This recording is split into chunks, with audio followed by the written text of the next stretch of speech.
என் பெயர் லதா. எனக்கு 21 வயதாகிறது. நான் திருமணமானவள். எனக்கு திருமணமாகி சில வாரங்களே ஆகின்றன.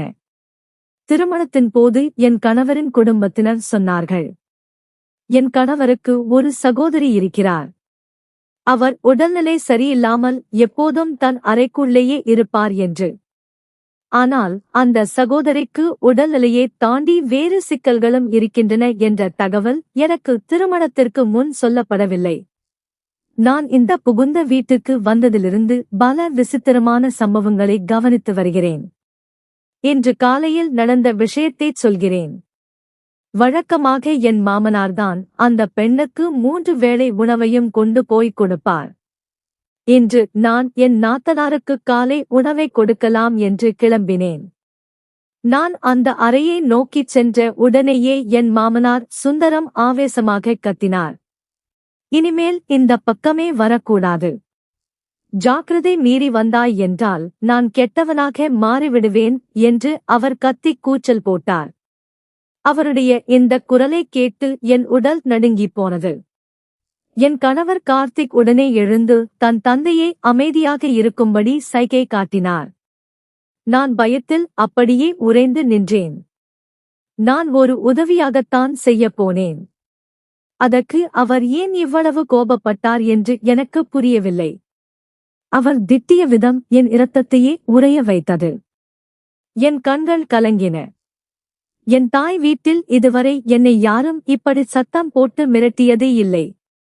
அதனால் நான் எதுவும் பேசாமல் மௌனமாகச் சமையலறைக்குள் சென்று விட்டேன். அவர் என் மாமனார். என் தந்தைக்குச் சமமானவர். திருமணமாகி சில நாட்களே ஆவதால் நான் ஒவ்வொரு அடியையும் யோசித்துத்தான் வைக்க வேண்டியிருந்தது. ஆனால் சமையலறைக்கு வந்த பிறகும் என் இதயம் பயத்தில் துடித்துக் கொண்டே இருந்தது. எனக்கு என்ன நடக்கிறது என்றே புரியவில்லை. சிறிது நேரத்தில் கார்த்திக் சமையலறைக்கு வந்தார். என்னை அணைத்தபடி, என்ன ஆச்சு செல்லம்? ஏன் இப்படி இங்கு வந்து நிற்கிறாய் என்று கேட்டார். என் கண்களில் தேங்கி நின்ற கண்ணீரை நான் அப்படியே பின்னுக்குத் தள்ளினேன். ஒன்றுமில்லை, நான் நன்றாக இருக்கிறேன் என்று தலையே அசைத்தேன். ஆனால் என் குரல் நான் அழுது கொண்டிருப்பதை அவருக்கு காட்டிக் கொடுத்துவிட்டது. அவர் என்னை தன் பக்கம் திருப்பி, அப்பா உன்னிடம் தவறாக நடந்து கொண்டார் என்று எனக்குத் தெரியும். அவர் சார்பாக நான் மன்னிப்பு கேட்டுக்கொள்கிறேன். உண்மையில் அவருக்கு அக்கா மேல் பாசம் அதிகம். அக்காவின் எல்லா வேலைகளையும் அவரே தன் கையால் செய்ய வேண்டும் என்று நினைப்பார். யாராவது அந்த இடத்தை எடுக்க முயன்றால் அவருக்கு கோபம் வந்துவிடும் என்றார். நான் அமைதியாக இருந்தேன். நான் என்ன சொல்ல முடியும்? தலையை மட்டும் குனிந்து கொண்டேன். திருமணமாகி 1 மாதமாகியும் நான் என் நாத்தனாரின் முகத்தைக் கூட இன்னும் பார்த்ததில்லை. அதனால் இப்போது எனக்குள் ஒரு பேரவா எழுந்தது. கார்த்திக் சிறிது நேரம் பேசிவிட்டு என் மூடியை சரிசெய்துவிட்டு வேலைக்கு கிளம்பிப் போனார். நானும் சமையலறை வேலைகளை பார்க்கத் தொடங்கினேன். சிறிது நேரமே கடந்திருக்கும். திடீரென ஒரு பெண்ணின் அலறல் சத்தம் எனக்குக் கேட்டது.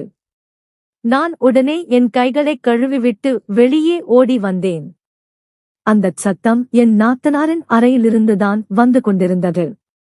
யாரோ ஒரு பெண் மிகுந்த வலியில் துடிப்பது போலவும் கத்துவது போலவும் இருந்தது. என் இதயம் துடித்தது. நான் உடனே அந்த அறையை நோக்கி ஓடினேன். நான் அந்த அறைக்குள் செல்ல வேண்டுமா? யாராவது தப்பாக நினைப்பார்களா? ஆனால் அவர் வேதனையில் கத்துகிறார். அவருக்கு நான் உதவி செய்ய வேண்டும் என்று மட்டுமே தோன்றியது. பயத்தோடு நான் அந்த அறை கதவருகே சென்றேன். நான் கதவைத் திறப்பதற்கு முன்பே கதவு திறந்தது. என் மாமனார் வெளியே வந்தார். அவர் உடல் முழுவதும் வியர்வையில் நனைந்திருந்தது. கலைந்து போன தலைமுடி, அழுக்கான உடைகள் என அவர் பார்க்கவே பரிதாபமாக இருந்தார். நான் 2 அடி பின்வாங்கினேன். அவர் என்னை பார்த்து, என்ன மருமகளே, இங்கே ஏன் வந்தாய் என்று கேட்டார். நான் பதற்றத்தோடு, இல்லையப்பா, அக்கா கத்துவது போல இருந்தது. அவர் நன்றாக இருக்கிறாரா என்று கேட்டேன். அவர் தலையை மட்டும் ஆட்டிவிட்டு, இனிமேல் இந்த பக்கம் வராதே ஓ என்று சொல்லிவிட்டார். இது என்ன பேச்சு? உள்ளே அப்படி என்னதான் நடக்கிறது? ஏன் அவர் அவ்வளவு பயங்கரமாக அலறுகிறார்? நான் மீண்டும் சமையலறைக்கு வந்து நின்றேன். ஆனாலும் என் மனதிற்குள் ஒரு அமைதியின்மை ஏற்பட்டது. ஒரு நிமிடம் என் கணவருக்கு போன் செய்து எல்லாவற்றையும் சொல்லலாமா என்று தோன்றியது.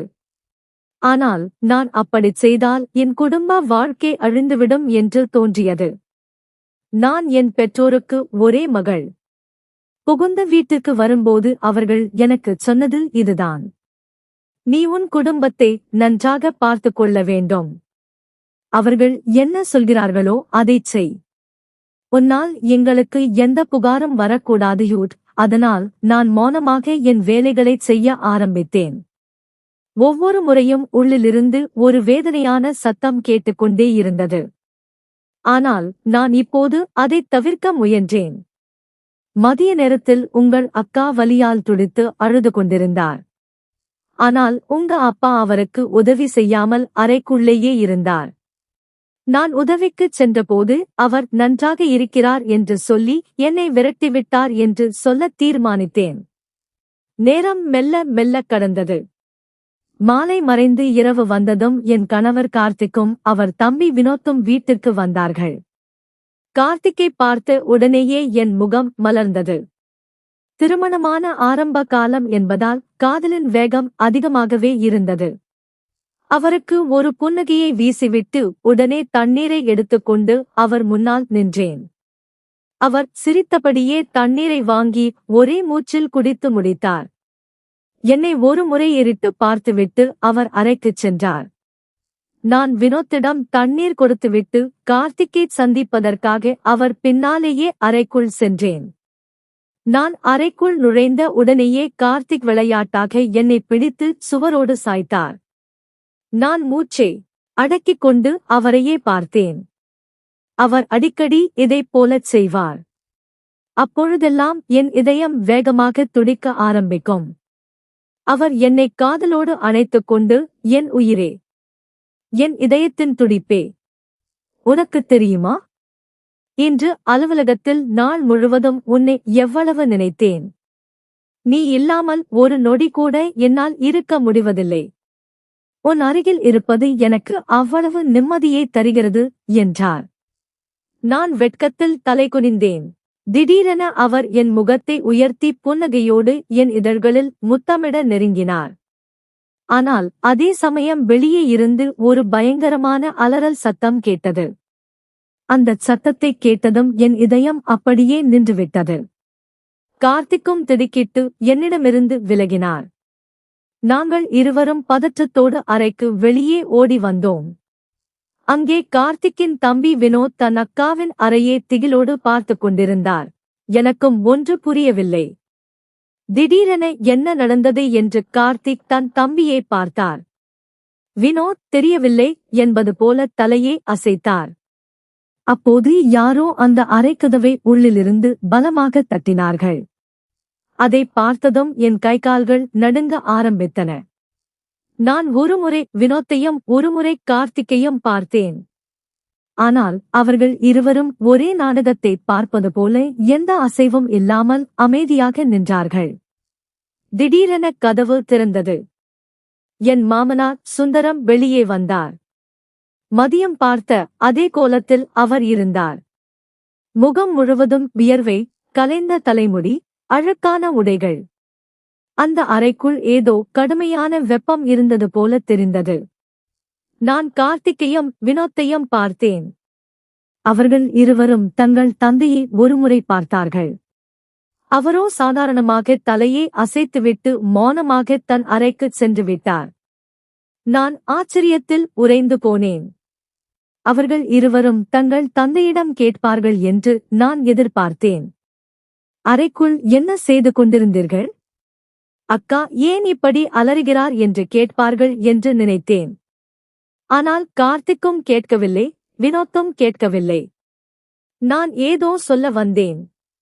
அதற்கு முன்பே கார்த்திக் மிகவும் குளிர்ந்த குரலில் என்னிடம் சொன்னார். லதா, சீக்கிரம் சாப்பாட்டை மேஜையில் எடுத்து வை. அப்பா வந்து விடுவார். வினோத், நீயும் போய் முகம் கழுவிவிட்டு வாயு. கார்த்திக் தன் தம்பியிடம் சொல்லிவிட்டு அறைக்குள் சென்றார். எனக்கு அப்படியே பேச்சு நின்றுவிட்டது. எனக்கு ஏதேனும் பிரச்சனை என்றால் நான் அப்படியே மௌனமாகிவிடுவேன். இப்போதும் அதுதான் நடந்தது. நான் மௌனமாகச் சமையலறைக்குச் சென்று உணவைச் சூடு செய்ய ஆரம்பித்தேன். சிறிது நேரத்தில் கார்த்திக், வினோத் மற்றும் மாமனார் மூவரும் முகம் கழுவிவிட்டுச் சாப்பிட அமர்ந்தார்கள். நானும் அவர்களுடன் அமர்ந்து சாப்பிட ஆரம்பித்தேன். ஆனால் என் கண்கள் மீண்டும் மீண்டும் அந்த மூடிய அறையின் கதவையே பார்த்துக் கொண்டிருந்தன. அதன் பிறகு அவர்கள் எதுவுமே நடக்காதது போல சகஜமாகிவிட்டனர். நான் இந்த வீட்டுக்கு வந்து 2 மாதங்கள் ஆகிவிட்டன. ஆனால் இன்று அந்த அறையிலிருந்து வந்த சத்தங்கள் இதற்கு முன்பு நான் கேட்டதே இல்லை. அதனால் நான் மிகவும் பயந்திருந்தேன். எப்படியாவது உண்மையை அறிந்து கொள்ள வேண்டும் என்ற எண்ணம் என்னுள் இன்னும் வளர்ந்தது. அனைவரும் இரவு உணவை முடித்துவிட்டு மெல்ல அவரவர் அறைகளுக்குச் சென்றார்கள். ஆனால் இன்று அந்த மூவருக்கும், மாமனார், கணவர், மைத்துனர் இடையில் எந்த பேச்சுவார்த்தையும் இல்லை. வழக்கமாக உணவருந்தும் போது நிலவும் அந்த உற்சாகமான சூழல் இன்று காணாமல் போயிருந்தது. என் கணவர் அறைக்குள் சென்றதும் நான் விரைவாக பாத்திரங்களை ஒதுக்கி வைத்துவிட்டு அவர் பின்னாலேயே சென்றேன். அறைக்குள் நுழைந்தபோது அவர் அலுவலக வேலைகளைச் செய்து கொண்டிருந்தார். நான் அவர் அருகில் அமர்ந்து புன்னகையோடு அவரை பார்த்தேன். ஆனால் அவர் முகம் ஏனோ கடுகடுவென இருந்தது. எனக்கு கவலையாக இருந்தது. வீட்டில் இது போன்ற ஒரு மர்மமான சம்பவங்கள் நடக்கும் பொழுதெல்லாம் என் கணவரின் மனநிலை மாறிவிடுகிறது. அவர் மிகுந்த மன அழுத்தத்தில் இருப்பது போல தெரிந்தது. நான் அவர் தோள் மீது மென்மையாக கை வைத்தேன். அவர் சற்றென்று என் பக்கம் திரும்பினார். நான் கேள்வியான பார்வையுடன் சொன்னேன், உங்களிடம் ஒன்று கேட்க வேண்டும். என் இதயம் இதைக் கேட்கச் சொல்லி என்னை தூண்டிக் கொண்டே இருக்கிறது. தயவு செய்து என்னை புறக்கணிக்காதீர்கள். நான் சொல்வதை புரிந்து கொள்ள முயற்சி செய்யுங்கள் ஜூட். அவர் சரி என்பது போல தலை அசைத்து என்னை உற்று பார்த்தார். ஒரு நொடி எனக்கு நடுக்கமாக இருந்தது. எங்கே நான் கேட்பது அவருக்கு பிடிக்காமல் போய்விடுமோ என்று. ஆனால் இதை தெரிந்து கொள்ளாமல் இந்த வீட்டில் நிம்மதியாக இருக்க முடியாது என்று எனக்கு தோன்றிவிட்டது. உங்களுக்கு இது கோபத்தை ஏற்படுத்தலாம். ஏற்கனவே இதை பற்றி பேச வேண்டாம் என்று சொல்லியிருக்கிறீர்கள். இருந்தாலும் ஒருமுறை என் பேச்சைக் கேளுங்கள். நீங்கள் இல்லாத நேரத்தில் உங்கள் அக்காவின் உடல்நிலை மிகவும் மோசமடைகிறது. அவர் அலறுகிறார். ஆனால் உங்கள் அப்பா அதைக் கண்டுகொள்வதே இல்லை. நான் உதவி செய்ய அறைக்குள் போக முயன்றால் என்னை வரக்கூடாது எனத் தடுக்கிறார். அவர் அந்த அறையிலிருந்து வெளியே வரும்போது முகம் முழுவதும் வியர்த்து கொட்டுகிறது. உடைகள் கலைந்து தலைமுடி கலைந்து அலங்கோலமாக இருக்கிறார். இதெல்லாம் என்ன? உங்கள் அக்காவிற்கு அவர் என்ன செய்கிறார்? நான் சொல்லி முடிப்பதற்கு முன்பே கார்த்திக் என் கைகளை பலமாக பிடித்து, எவ்வளவு தைரியம் உனக்கு என் அப்பாவையும் என் அக்காவையும் பற்றி இவ்வளவு கேவலமாக பேச? உன்னை நீ என்னவென்று நினைத்துக் கொண்டிருக்கிறாய் என்று கோபத்தில் கத்தினார். பயத்தில் என் உடல் நடுங்கத் தொடங்கியது. என் கணவர் இவ்வளவு கோபப்படுவார் என்று நான் கனவிலும் நினைக்கவில்லை. நான் அதிர்ச்சியில் விழிபிதுங்கி அவரை பார்த்தேன். நான் ஏதோ சொல்வதற்கு முன்பே அவர் ஆவேசமாக அறையை விட்டு வெளியேறினார். என் உணர்ச்சிகள் எல்லாம் மறந்து போய்விட்டன. நான் சிலையாக அமர்ந்திருந்தேன். சிறிது நேரம் கழித்து என் பொறுமை உடைந்து கண்கள் ஆறாகப் பெருகின. ஒருபுறம் அவர் அக்காவைப் பற்றி நான் கவலைப்பட்டேன். அதற்கு பரிசாக எனக்கு கிடைத்தது இந்த கோபம். ஏதாவது செய்துவிடலாம் என்று தோன்றியது. ஆனால் நான் அத்தனை பலவீனமாக ஆதரவற்றவளாக உணர்ந்தேன். அழுது அழுது என் கண்கள் வீங்கின. ஒரு நிமிடம் இப்போதே என் துணிமணிகளை எடுத்துக்கொண்டு இந்த வீட்டை விட்டு போய்விடலாமா என்று தோன்றியது. இல்லையென்றால் இங்கே இருந்து நான் மனநோயாளி ஆகிவிடுவேன். ஆனால் நான் என் பெற்றோர் வீட்டிற்குச் சென்றால் அவர்களும் இன்னொருவர் குடும்ப விஷயத்தில் நீ தலையிடுவது உன் தவறுதான். நீயேதான் பொறுமையாக இருந்திருக்க வேண்டும் என்று என்னையே குறை சொல்வார்கள் என்று எனக்குத் தெரியும். அழுது கொண்டே படுக்கையில் சாய்ந்தேன். இரவு வெகுநேரமாகியும் கார்த்திக் வரவில்லை. இப்போது எனக்கு பயம் ஏற்பட்டது. ஒருவேளை நான் அப்படி பேசியிருக்கக் கூடாதோ? அவர் தந்தை மற்றும் அக்காவைப் பற்றி அவ்வளவு தாழ்வாக பேசியது என் தவறுதானோ என்று எனக்குள்ளேயே நான் குற்ற உணர்வு கொண்டேன். என் தூக்கம் தொலைந்து போனது. நீண்ட நேரம் கழித்து கதவு திறக்கும் சத்தம் கேட்டது. கார்த்திக் உள்ளே வந்தார். நான் உடனே படுக்கையை விட்டு இறங்கி அவர் முன்னால் நின்றேன். என்னை மன்னித்து விடுங்கள். நான் உங்க அப்பா மற்றும் உங்கள் அக்காவைப் பற்றி அவ்வளவு மோசமாக பேசியிருக்கக் கூடாது. நான் கண்ட காட்சிகளால் ஏதோ குழப்பத்தில் பேசிவிட்டேன். இனிமேல் இப்படி ஒரு பேச்சு என் வாயிலிருந்து வராது. தயவு செய்து என்னை மன்னித்து விடுங்கள் என்று கெஞ்சினேன். ஆனால் அவர் சமாதானமாகவில்லை. என்னை பாராமலேயே படுக்கையில் சென்று படுத்துக்கொண்டார். என்னிடம் முதுகை காட்டிக்கொண்டு படுத்துக்கொண்டார். திருமணமான 2 மாதங்களில் அவர் இப்படி என்னை திரும்பி பார்க்காமல் படுத்ததே இல்லை. இது எனக்கு இன்னும் வேதனையைத் தந்தது. அவரை எப்படி சமாதானப்படுத்துவது என்று புரியாமல் கதவருகே நின்றபடி நான் நீண்ட நேரம் யோசித்துக் கொண்டிருந்தேன். மீண்டும் அவரிடம் சென்று சமாதானம் செய்ய எனக்குத் துணிவில்லை. மௌனமாக அறையிலிருந்து சோபாவில் அமர்ந்து ஒரு சிக்கலை எப்படி தீர்ப்பது என்று சிந்திக்கத் தொடங்கினேன். திருமணமான 2 மாதங்களில் எங்களுக்குள் நடந்த முதல் சண்டை இது. மற்ற கணவன் மனைவியைப் போல நாங்கள் அடிக்கடி சண்டையிட்டுக் கொள்பவர்கள் அல்ல. எங்களுக்குள் மிகுந்த அன்பும் அக்கறையும் இருந்தது. இரவு மெல்ல மெல்ல நகர்ந்தது. ஆனால் தூக்கம் மட்டும் எனக்கு வெகு தொலைவில் இருந்தது. படுத்திருக்கும் என் கணவரையே நான் பார்த்துக் கொண்டிருந்தேன். அப்போது திடீரென என் மனதில் ஒரு எண்ணம் உதித்தது. இப்போது என் கணவர், மைத்துனர், மாமனார் என மூவருமே உறங்கிக் கொண்டிருந்தார்கள். ஏன் இந்த நேரத்தில் என் நாத்தனாரைப் போய் பார்க்கக்கூடாது? அவர் எப்படி இருக்கிறார், என்ன செய்து கொண்டிருக்கிறார் என்று பார்த்தால்தான் என்ன? திருமணமான 2 மாதங்களில் நான் இன்னும் அவர் முகத்தை கூட பார்க்கவில்லை. அந்த ஆர்வம் என்னை அமைதியாக இருக்க விடவில்லை. மிகவும் எச்சரிக்கையாக சோபாவை விட்டு எழுந்தேன். தூங்கிக் கொண்டிருந்த கணவரை ஒருமுறை திரும்பி பார்த்துவிட்டு சத்தம் வராமல் அறையை விட்டு வெளியே வந்தேன். கதவை மெல்ல மூடினேன்.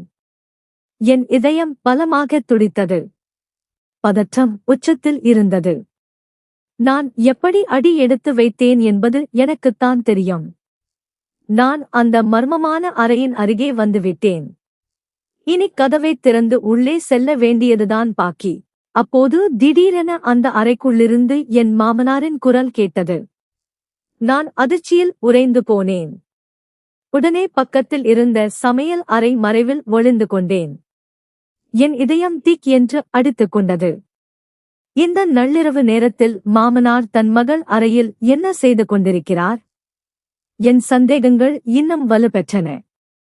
எப்போதும் போலவே அவர் அறையை விட்டு வெளியே வந்தபோது அவர் நிலைமை மோசமாக இருந்தது. கலைந்த தலைமுடி, அழுக்கான உடைகள். இன்று முன்பே விட அவர் நிலைமை மிக மோசமாக இருந்தது. அவர் பலமாக மூச்சு வாங்கிக் கொண்டிருந்தார். இதெல்லாம் என்ன? என் அறிவுக்கு எட்டியவரை எதுவும் புரியவில்லை. அவர் நேராக தன் அறைக்குச் சென்று விட்டார். என் இதயம் படபடத்தது. இப்போது நான் உள்ளே சென்று பார்க்கலாமா என்று என் மனதிற்குள் ஒரு கேள்வி எழுந்தது. இவ்வளவு தூரம் ஆபத்தை தாண்டி வெளியே வந்துவிட்டோம். ஒருமுறை உள்ளே சென்று பார்த்துவிட வேண்டியதுதான் என்று முடிவு செய்தேன். நான் அந்த அறைக்கதவு அருகே வந்தேன். கதவின் பிடியே திருகி உள்ளே செல்ல முயன்றேன். ஆனால் நான் உள்ளே நுழைவதற்கு முன்பே என் கணவர் கார்த்திக் தன் அறையை விட்டு வெளியே வந்துவிட்டார். அவர் கத்திய குரலில் என் மொத்த உடலும் நடுங்கியது. நான் அவர் பக்கம் திரும்பினேன். அவர் கோபத்தின் உச்சியில் இருந்தார். கண்கள் சிவந்து நெருப்புப் பிழம்பாய் எரிந்தன. எனக்கு என்ன செய்வது என்றே தெரியவில்லை. அவர் மின்னல் வேகத்தில் என் அருகே வந்து என் கைகளை பலமாக பிடித்தார். மரியாதையாகச் சொன்னால் உனக்கு புரியாது என்று நினைக்கிறேன். அங்கே போகாதே என்று அன்புடன் சொல்லியும் உனக்கு எவ்வளவு தைரியம் இருந்தால் மீண்டும் அந்த அறையை நெருங்குவாய் என்று அவர் கத்தினார். அவர் குரல் வீடு முழுவதும் எதிரொலித்தது. சத்தம் கேட்டு என் மைத்துனர் வினோத்தும் மாமனார் சுந்தரமும் தங்கள் அறைகளை விட்டு வெளியே வந்து அமைதியாக ஒரு வேடிக்கையை பார்ப்பது போல நின்றார்கள். நான் அழுது கொண்டே என் கணவரிடம் சொன்னேன், கார்த்திக், இதோ இப்போதுதான் உங்கள் தந்தை இந்த அறையிலிருந்து வெளியே வந்தார். அவர் நிலைமை மிகவும் மோசமாக இருந்தது. ஒருமுறை உங்கள் அக்காவின் நிலைமையை போய் பாருங்கள். ஏன் இவ்வளவு இரக்கமற்றவராக இருக்கிறீர்கள்? உங்கள் அக்காவின் வேதனை உங்கள் கண்ணுக்கு தெரியவில்லையா? தயவு செய்து எதையாவது செய்யுங்கள். உங்கள் அக்கா இப்போது பாதுகாப்பாக இல்லை என்று கத்தினேன். அவரை எப்படியாவது புரிய வைக்க வேண்டும் என்று நான் போராடினேன். ஆனால் அவர் என் கையை பலமாக பிடித்து இழுத்து அறைக்குள் கொண்டு சென்றார். என்னை மெத்தையில் உட்கார வைத்துவிட்டு ஆவேசமாகச் சொன்னார், லதா, நான் உனக்கு கடைசி முறையாகச் சொல்கிறேன். ஒழுங்காக நடந்து கொள். இல்லையென்றால் உன்னை என்னுடன் வைத்திருக்க மாட்டேன். உன்னை விவாகரத்து செய்து இந்த வீட்டை விட்டு துரத்தி விடுவேன். இந்த உலகத்தில் பெண்களுக்கு பஞ்சமில்லை. உன்னைப் போல இன்னொருத்தி எனக்கு கிடைப்பாள். அதனால் உன்னை நீயே கட்டுப்படுத்திக் கொள்ளுட். அவர் சொன்னதைக் கேட்டு நான் திகைத்துப் போனேன். இப்போது அவர் கொடுத்த விவாகரத்து மிரட்டல் என் சுயநினைவையே பறித்தது. அப்படி அந்த அறைக்குள் என்னதான் இருக்கிறது? ஏன் இவர்கள் என்னை உள்ளே விட மறுக்கிறார்கள்? எனக்கும் பல கேள்விகள் இருந்தன. ஆனால் இப்போதைக்கு நான் மௌனமாகிவிட்டேன். என் குடும்ப வாழ்க்கை பாழாகிவிடக்கூடாது என்பதில் நான் உறுதியாக இருந்தேன். எந்தக் காலத்திலும் என் பெற்றோரின் கௌரவத்திற்கு இழுக்கு வந்துவிடக்கூடாது என்று நான் நினைத்தேன். அந்த இரவு எனக்கு மிகுந்த வேதனையை தந்தது.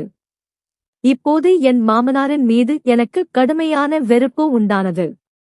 நான் இந்த வீட்டுக்கு வந்த முதல் நாளிலிருந்தே என் மாமனாரை தந்தையாக மதித்து அவருக்கு பணிவிடை செய்ய வேண்டும் என்று நினைத்தேன். மாமியார் இல்லாத அந்த வீட்டில் அவருக்கு ஒரு மகளாக இருந்து அவரை பார்த்து கொண்டால் அவர் என்னை மிகவும் நேசிப்பார் என்று நம்பினேன். ஆனால் என் மாமனார் இவ்வளவு தரம் தாழ்ந்தவராக இருப்பார் என்று நான் எதிர்பார்க்கவில்லை. அவர் தன் மகளையே சிறை வைத்திருக்கிறார் என்று எனக்கு தோன்றியது. இனி அவர் முகத்தில் கூட விழிப்பதில்லை என்று நான் சபதம் செய்தேன். அதிகாலையிலேயே என் கண்கள் விழித்துக் கொண்டன. திரும்பி பார்த்தபோது என் கணவர் கார்த்திக் அறையில் இல்லை. நான் திகைத்துப் போனேன். அவர் வழக்கமாக காலையில் தாமதமாகத்தான் எழுவார். இந்த நேரத்தில் எங்கே சென்றிருப்பார்? நான் விரைவாக முகம் கழுவிவிட்டு உடை மாற்றிக்கொண்டேன். காலை உணவை தயாரிக்கலாம் என்று அறையை விட்டு வெளியே வந்தேன். அப்போது என் மாமனாரின் அறையிலிருந்து கார்த்திக் வெளியே வருவதை பார்த்தேன். அவர் தன் தந்தையிடம் கேள்வி கேட்கச் சென்றாரா அல்லது சமாதானம் செய்யச் சென்றாரா? ஆனால் அவர் முகத்தில் ஒரு புன்னகை இருந்தது. அந்த புன்னகை எனக்கு பல விஷயங்களை புரிய வைத்தது. என்ன இது? அப்பா, தம்பி, கணவன் என அனைவரும் ஒரே குட்டையில் ஊறிய மட்டைகளா? என் நாத்தனார் பாவம். அவர் எவ்வளவு காலமாக இதையெல்லாம் சகித்துக் கொண்டிருக்கிறார் என்று நினைக்கும்போது என் இதயம் அழுதது. என் கணவர் மீதும் எனக்கு இப்போது அருவருப்பு உண்டானது. இருந்தாலும் நான் அமைதியாக சமையல் அறைக்குச் சென்று வேலைகளை பார்த்தேன். சிறிது நேரத்தில் கார்த்திக் சமையல் அறைக்கு வந்து, லதா, அறைக்கு வா, உன்னிடம் ஒரு முக்கியமான விஷயம் பேச வேண்டும் என்றார். அவர் குரல் கேட்டதும் நான் திரும்பினேன். ஆனால் அவர் அங்கே நிற்கவில்லை. அறைக்குள் சென்று விட்டார். நான் அடுப்பை அணைத்துவிட்டு அவர் பின்னாலேயே அறைக்குச் சென்றேன். அன்று ஞாயிற்றுக்கிழமை என்பதால் அனைவரும் வீட்டிலேயே இருந்தனர். அதனால் உணவுக்கு தாமதமானாலும் பெரிய சிக்கல் ஏதுமில்லை. நான் அறைக்குள் சென்றபோது அவர் சோபாவில் மௌனமாக அமர்ந்திருந்தார். என்னைத் தன் அருகில் அமரும்படி சைகை காட்டினார். நான் மிகுந்த மரியாதையுடன் அவர் அருகில் அமர்ந்தேன். அதே சமயம் அவர் மீது ஒரு பயமும் இருந்தது. எங்கே மீண்டும் சண்டையிடுவாரோ என்று. ஆனால் அவர் அமைதியாக இருந்தார். அந்த அமைதி புயலுக்கு முந்தைய அமைதியாக இருக்குமோ என்று நான் அஞ்சினேன். சிறிது நேரம் கழித்து கார்த்திக் என்னை பார்த்து பேசினார். லதா, நேற்று இரவு நான் நடந்து கொண்ட விதம் உனக்கு வேதனையை தந்திருக்கும் என்று எனக்குத் தெரியும். உன் பெற்றோர் உன்னை மிகவும் நேசிக்கிறார்கள். உன்னை அவர்கள் ஒருபோதும் அடித்ததில்லை என்பதையும் நான் அறிவேன். ஆனால் நீ என்னை அப்படிச் செய்யத் தூண்டிவிட்டாய். என் தந்தை என் அக்காவை மிகவும் அக்கறையோடு பார்த்துக் கொள்கிறார். அதனால்தான் அவர் அப்படித் தெரிகிறார். அவர் தொடர்ந்தார். இனிமேல் இப்படிப்பட்ட எண்ணங்களை உன் மனதில் வளர்த்துக் கொள்ளாதே. நீ என் தந்தை மற்றும் அக்காவைப் பற்றி அவ்வளவு கேவலமாக பேசியபோது என்னால் கோபத்தைக் கட்டுப்படுத்த முடியவில்லை. அதனால்தான் நான் என் சுயநினைவை இழந்து உன்னிடம் கடுமையாக பேசிவிட்டேன். இரண்டாவது முறையும் நீ அதே தவறைத்தான் செய்தாய். அப்பாவுக்கு யாராவது அக்கா அறைக்கு வருவது பிடிக்காது என்று நான் பலமுறை சொல்லியிருக்கிறேன். ஆனாலும் நீ கேட்கவில்லை. ஆனாலும் என் அப்பா உன்னிடம் நான் அப்படி நடந்து கொண்டிருக்க கூடாது என்று சொன்னார். அதற்காக நான் உன்னிடம் மன்னிப்பு கேட்டுக்கொள்கிறேன். இனி இது போன்ற சம்பவங்கள் நடக்காது. அவர் மன்னிப்பு கேட்டவுடன் நான் அழுது கொண்டே அவர் நெஞ்சில் சாய்ந்தேன். அவர் மன்னிப்பு கேட்ட அந்த ஒரு நிமிடம் என் கோபம் எல்லாம் காணாமல் போனது. அவர் என் தலையை தடவிக் கொடுக்க கொண்டே மன்னிப்பு கேட்டார். நானும் பெரிய மனதுடன் அவரை மன்னித்துவிட்டேன். திருமணத்திற்கு முன் என் எண்ணம் வேறாக இருந்தது. யாராவது என்னை திருமணத்திற்குப் பிறகு கடுமையாக நடத்தினால் அத்தகைய மனிதனுடன் நான் வாழவே மாட்டேன் என்று நினைத்திருந்தேன். ஆனால் திருமணம் முடிந்த பிறகு என் மனநிலை மாறிவிட்டது. நான் விட்டுக் கொடுத்து போக பழகிக் கொண்டேன். திருமணம் என்பதே ஒரு சகிப்புத் தன்மைதான். யார் விட்டுக் கொடுக்கிறார்களோ அவர்களின் வாழ்க்கை அழகாக இருக்கிறது. யார் பிடிவாதம் பிடிக்கிறார்களோ அவர்களின் வாழ்க்கை மோசமாகிறது. நாட்கள் மெல்ல மெல்ல கடந்து சென்றன. நான் என் மாமனார் மற்றும் நாத்தனார் விஷயங்களிலிருந்து முற்றிலுமாக விலகிவிட்டேன். அவர்களைப் பற்றி சிந்திப்பது முட்டாள்தனம் என்று எனக்குத் தோன்றியது. என் வீட்டை மட்டும் நான் கவனித்துக் கொண்டால் போதும் என்று நினைத்தேன். என் கணவர் எங்கும் தவறான வழிக்குச் செல்லாமல் பார்த்துக் கொண்டேன். அப்பாவும் மகனும் என் நாத்தனாருக்கு உதவி செய்வதாகச் சொன்னாலும் அந்த வீட்டில் நடக்கும் நிஜமான சூழலை நான் ஒருத்திதான் கவனித்து வந்தேன். அதனால் என் மாமனார் அக்காவை கவனித்துக் கொள்கிறார் என்ற கதையை என்னால் நம்ப முடியவில்லை. அது வெறும் பொய்களால் கட்டப்பட்ட ஒரு கதை என்று எனக்குத் தெரியும். இதன் பின்னால் ஏதோ ஒரு மிகப்பெரிய ரகசியம் ஒளிந்திருக்கிறது. அதை என் கணவர், மைத்துனர் மற்றும் மாமனார் என மூவருமே என்னிடமிருந்தும் மறைக்கிறார்கள். அதை தெரிந்து கொள்ள வேண்டும் என்ற தாகம் எனக்குள் இருந்தது. ஆனால் இப்போதைக்கு நான் மௌனமாக இருந்தேன். என் கணவரை பேச மறுக்கும்போது நான் ஏன் துருவி கேட்க வேண்டும் என்று அமைதியாகிவிட்டேன். ஆனாலும் அந்த அறைக்குள் என்னதான் நடக்கிறது என்பதை எப்படியாவது கண்டுபிடித்தே தீர்வேன் என்ற வைராக்கியம் என் மனதில் இருந்தது. என் மாமனார் என் நாத்தனாருடன் அப்படி என்ன செய்கிறார்? இதை அறிய ஒரு முழுமையான திட்டத்தை தீட்டினேன். மதிய நேரத்திற்கு சற்று முன்பாகவே என் வேலைகளை அனைத்தையும் முடித்துவிட்டு ரகசியமாக என் நாத்தனார் அறைக்குள் சென்று ஒளிந்து கொள்ள வேண்டும் என்று முடிவு செய்தேன். என் மாமனார் அவருக்கு உணவு கொடுக்க வரும்போது அவர் என்ன செய்கிறார் என்ற ரகசியத்தை எப்படியாவது கண்டுபிடித்தே தீர வேண்டும் என்று எனக்குள்ளேயே சொல்லிக் கொண்டேன். திட்டமிட்டபடி நான் வேலைகளை விரைவாக முடித்தேன். மதிய உணவை தட்டில் அடுக்கி மேஜை மீது வைத்தேன். மாமனார் வரும்போது என்னை தேடக்கூடாது என்பதற்காகவும் நான் மதிய நேரத்தில் ஓய்வெடுக்கிறேன் என்று அவர் நினைக்க வேண்டும் என்பதற்காகவும் இப்படிச் செய்தேன். என் மாமனார் மதிய வேளையில் சிறிது நேரம் வெளியே செல்வது வழக்கம். அந்த நேரத்தை சாதகமாக்கிக் கொண்டேன்.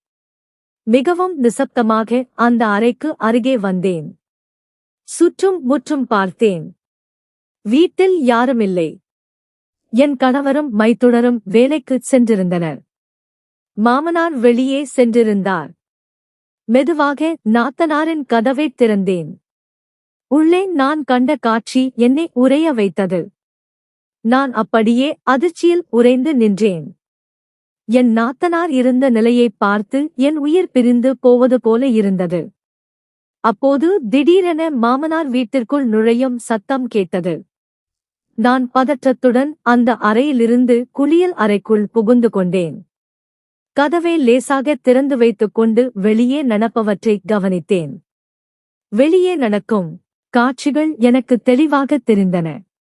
சிறிது நேரத்தில் என் மாமனார் சுந்தரம் உணவைத் தட்டில் ஏந்தி அறைக்குள் நுழைந்தார். அவர் உணவை அங்கிருந்த சோபாவில் வைத்தார். பிறகு மெதுவாக நாத்தனாரின் படுக்கை அருகே சென்றார். அவரை சரிசெய்து படுக்க வைத்தபடி, என்னை மன்னித்துவிடு அம்மா என்று அரைவர சற்று தாமதமாகிவிட்டது என்றார். இப்படிச் சொல்லிவிட்டு அவர் என் நாத்தனாரின் நெற்றியில் முத்தமிட்டார். அவரை தன்னோடு அணைத்தபடி, இப்போது உன் உடல்நிலை எப்படி இருக்கிறது என்று கேட்டார். ஆனால் என் நாத்தனார் ஆழ்ந்த தூக்கத்தில் இருப்பது போல தெரிந்தது. அவர் எந்த பதிலும் சொல்லவில்லை. அவர் மயக்க நிலையில் இருந்திருக்கலாம் என்று எனக்கு தோன்றியது. திடீரென மாமனார் அவரை ஒழுக்கி எழுப்ப முயன்றார். அப்போது யாரும் எதிர்பார்க்காத விதமாக என் நாத்தனார் தன் தந்தையின், அதாவது என் மாமனாரின் முகத்தில் ஓங்கி ஒரு அறைவிட்டார். தன்னைத் தொட வேண்டாம் என்பது போல அவரை தள்ளிவிட முயன்றார். இதை பார்த்து எனக்கு இதயம் நின்றுவிடும் போல இருந்தது. ஒரு மகள் தன் தந்தையின் மீது கை வைப்பதா? இது சாதாரணமான விஷயம் அல்ல. என் மாமனார் உடனே கோபமடைந்து, நீ எப்போதும் இப்படித்தான் செய்கிறாய். ஆனால் பார், ஒரு மானங்கெட்டவன் போல மீண்டும் மீண்டும் உன்னிடம் அன்பு தேடியே வருகிறேன் என்றார். அவர் பேசிய வார்த்தைகளைக் கேட்ட என் உடல் கூசியது. தன் சொந்த மகளிடமா இப்படி பேசுவார்? அவருக்கு சிறிதும் வெட்கம் இல்லையா? திடீரென அவர் அவள் முகத்திற்கு அருகே குனிந்தார். நான் உடனே என் முகத்தை திருப்பிக் கொண்டேன். அந்த அறைக்குள் என்ன நடக்கிறது என்பது என் அறிவுக்கு எட்டவில்லை. இப்படி ஒரு கொடுமையை நான் என் வாழ்நாளில் கண்டதே இல்லை. சிறிது நேரம் கழித்து நான் மீண்டும் பார்த்தபோது என் மாமனார் அவளுக்கு பலவந்தமாக உணவூட்ட முயன்று கொண்டிருந்தார். ஆனால் அவள் தொடர்ந்து அவர் கைகளை தட்டிவிட்டுக் கொண்டிருந்தாள். அவரை தன் அருகிலிருந்து விரட்டப் போராடினாள். ஆனால் மாமனார் அடங்கவில்லை. அவர் பெரிய பெரிய கவனங்களாக உருட்டி அவள் வாய்க்குள் திணித்தார். அதன் பிறகு அவர் செய்த ஒரு செயலைப் பார்த்ததும் என்னால் பொறுக்க முடியவில்லை. என் ஆத்திரமும் அருவெறுப்பும் எல்லை மீறியது. நான் குளியல் அறையை விட்டு வெளியே வந்தேன். கதவைத் திறந்து கொண்டு அவர் முன்னே நின்றேன். உங்களுக்கு வெட்கமாக இல்லையா என்று கோபத்தில் கத்தினேன். உறவில் இவர் உங்கள் மகள். அவரிடம் போய் இப்படி ஒரு கீழ்த்தரமான முறையில் நடந்து கொள்கிறீர்களே, இதெல்லாம் உங்களுக்கு நன்றாக இருக்கிறதா? அவர் இருக்கும் நிலைமையை பாருங்கள். உங்கள் செயலை பாருங்கள். உங்கள் வயது என்ன? நீங்கள் செய்யும் செயல் என்ன என்று எனக்கு தோன்றியதை எல்லாம் ஆத்திரத்தில் கத்திக் கொண்டிருந்தேன். என் மாமனார் இவ்வளவு கீழ்த்தரமான செயலில் ஈடுபடுவார் என்று நான் கனவிலும் நினைக்கவில்லை. என் பேச்சைக் கேட்டதும் அவர் ஆவேசமாக எழுந்து நின்றார். அவர் கண்கள் கோபத்தில் சுழித்திருந்தன. என்னை உற்று பார்த்தபடி, என் விஷயத்தில் தலையிடாதே என்று என் மகன் உனக்கு எத்தனை முறை எச்சரித்திருப்பான். ஆனால் உனக்குச் சொன்னால் புரியாது போல் இருக்கிறது. நான் எப்படிப்பட்ட மாமனார் என்று இன்று உனக்கு காட்டுகிறேன் பாரு என்று சொல்லிக்கொண்டே அவர் என்னை நோக்கிப் பாய்ந்தார். நான் பயத்தில் அலறிக்கொண்டு என் அறைக்குள் ஓடிப்போய் கதவை பூட்டிக் கொண்டேன். என் இதயம் அந்த பயத்தில் வெடித்துவிடும் போல் இருந்தது. அவசரப்பட்டு விட்டேனோ? குளியல் அறையை விட்டு வெளியே வந்திருக்கக் கூடாதோ? இன்னும் சற்று பொறுமையாக இருந்திருக்கலாமோ என்று பல எண்ணங்கள் ஓடின. சிறிது நேரத்தில் என் அறைக்கதவு பலமாக தட்டப்பட்டது. மாமனார் வெளியிலிருந்து என்னை கதவை திறக்கும்படி கத்தினார். ஆனால் நான் பயத்தில் ஒரு மூலையில் முடங்கிக் கிடந்தேன். இப்போது வெளியே சென்றால் அவர் என்னை கண்டிப்பாக மன்னிக்க மாட்டார்.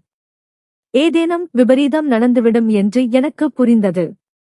வெகுநேரம் கதவை தட்டிவிட்டு அவராகவே அங்கிருந்து சென்று விட்டார். சிறிது நேரம் கழித்து மீண்டும் கதவு தட்டப்பட்டது. இப்போது வெளியே நின்றது என் கணவர் கார்த்திக். இப்போது கதவை திறக்கலாமா என்று யோசித்தேன். என் இதயம் திறந்துவிடு. உன் கணவரிடம் உன் மாமனார் செய்யும் அசிங்கத்தைச் சொல்லு என்று கூவியது. நான் உடனே கதவை திறந்தேன். அங்கே கார்த்திக்குடன் அவர் தம்பி வினோத்தும் நின்றிருந்தார். அவர்கள் இருவரின் முகத்தை பார்க்கும்போதே தெரிந்தது. அவர்கள் தந்தை நடந்த அனைத்து விஷயங்களையும் அவர்களிடம் சொல்லிவிட்டார் என்று. அவர்கள் இருவரும் அமைதியாக வந்து சோபாவில் அமர்ந்தார்கள். நான் பதற்றத்துடன் கார்த்திக்கிடம் கேட்டேன், உங்களுக்கு தெரியுமா, உங்கள் அப்பா உங்கள் அக்காவிடம் எப்படி நடந்து கொள்கிறார் என்று? நான் மேலும் ஏதோ சொல்ல வந்தேன். ஆனால் அதற்குள் வினோத் குறுக்கிட்டு பேசினான். அவர் எங்கள் சகோதரி அல்ல, அவர் எங்கள் சித்தி. அதாவது சின்னம்மா. அதாவது எங்கள் தந்தையின் இரண்டாவது மனைவி. அவரை நாங்கள் உலகிற்கு அடையாளம் காட்டவில்லை. அவருக்கு மனநிலை சரியில்லை. நீங்கள் ஏன் தேவையற்ற விஷயங்களில் தலையிட்டு இவ்வளவு தூரம் வரை வருகிறீர்கள்? உங்களுக்கு இந்த வீட்டில் நல்ல வாழ்க்கை கொடுக்கப்படுகிறது. அன்பு மரியாதையும் கிடைக்கிறது. மூத்த மருமகள் என்ற மதிப்பும் இருக்கிறது. அப்படி இருக்க வீட்டின் அந்தரங்க விஷயங்களில் தலையிட வேண்டிய அவசியம் உங்களுக்கு என்ன வந்தது? வினோத் சொன்னதை கேட்டதும் அதிர்ச்சியில் உறைந்து போனேன். எனக்கு ஒரு நாத்தனார் இருக்கிறார். அவர் உடல்நிலை சரியில்லாமல் இருக்கிறார் என்றுதானே சொன்னார்கள். இப்போது எப்படி அவர் சித்தியாக முடியும்? பிறகு கார்த்திக் சொன்ன உண்மைகளை கேட்டபோது நான் மிகுந்த வெட்கத்திற்கும் வேதனைக்கும் உள்ளானேன். என் எண்ணத்தை நினைத்து எனக்கே கோபம் வந்தது. கார்த்திக் சொன்னார், எனக்கு ஒரு தங்கை இருந்தாள். அவள் உடல்நிலை சரியில்லாமல் இறந்து போனாள். அந்த துக்கத்தில் என் அம்மாவும் எங்களை விட்டு பிரிந்தார். அதன் பிறகுதான் அப்பா இரண்டாவது திருமணம் செய்து கொண்டார். நானும் வினோத்தும் இந்த திருமணத்தில் விருப்பம் இல்லாமல் இருந்தோம். அந்த பெண்ணை அம்மாவாக ஏற்க மறுத்தோம். ஆனால் அப்பாவுக்கு இந்த வீட்டைத் தவிர வேறு புகலிடமில்லை. அதனால் தன் மனைவி எப்போதும் ஒரு அறைக்குள்ளேயே இருப்பாள் என்று அப்பா எங்களுக்கு வாக்குறுதி அளித்தார். அவர் தொடர்ந்தார். அப்பா அவரை தன் வீட்டிலிருந்து அழைத்து வரும்போது ஒரு பயங்கரமான விபத்து ஏற்பட்டது. அதில் அவர் தன் மனநிலையை இழந்தார். அவருக்கு பைத்தியம் பிடித்துவிட்டது. ஊர் சிரிக்கும் என்று பயந்து நாங்கள் அவரை வெளியே காட்டாமல் அறைக்குள்ளேயே வைத்திருந்தோம். அவருக்கு கோபம் வந்தால் எதிரே இருப்பவர்கள் தலையை கூட உடைத்து விடுவார் என்று மருத்துவர்கள் எச்சரித்திருந்தார்கள். அதனால்தான் அப்பா அவருக்கு மருந்து கொடுக்கச் செல்லும் போதோ அல்லது கணவனாக பார்க்கச் செல்லும் போதோ அவர் கத்தி ஆர்ப்பாட்டம் செய்கிறார். அப்பா உடல் முழுக்க வியர்த்து கலைந்து வெளியே வருவதற்கு இதுதான் காரணம். அவர் அந்த அறைக்குள் ஒரு நோயாளி மனைவியை போராடி பராமரித்துக் கொண்டிருக்கிறார். அவர் எங்கள் சகோதரி அல்ல, எங்கள் சித்தியூர். கார்த்திக் இதைச் சொன்னபோதுதான் எனக்கு எல்லாம் புரிந்தது. நான் முதலில் அந்த அறைக்குள் நுழைந்தபோது அங்கே ஒரு வயதான பெண்மணி படுக்கையில் கிடப்பதை பார்த்து ஏன் திகைத்தேன் என்பதும் இப்போது விளங்கியது. உண்மை தெரிந்ததும் என் மனபாரம் குறைந்து நிம்மதி அடைந்தது. என் கணவனிடமும் மாமனாரிடமும் என் தவறான எண்ணத்திற்காக மன்னிப்பு கேட்டேன். ஒரு தந்தையையும் மகனையும் பற்றி எவ்வளவு கேவலமாக நினைத்துவிட்டேன் என்று நினைத்து வருந்தினேன். நன்றி.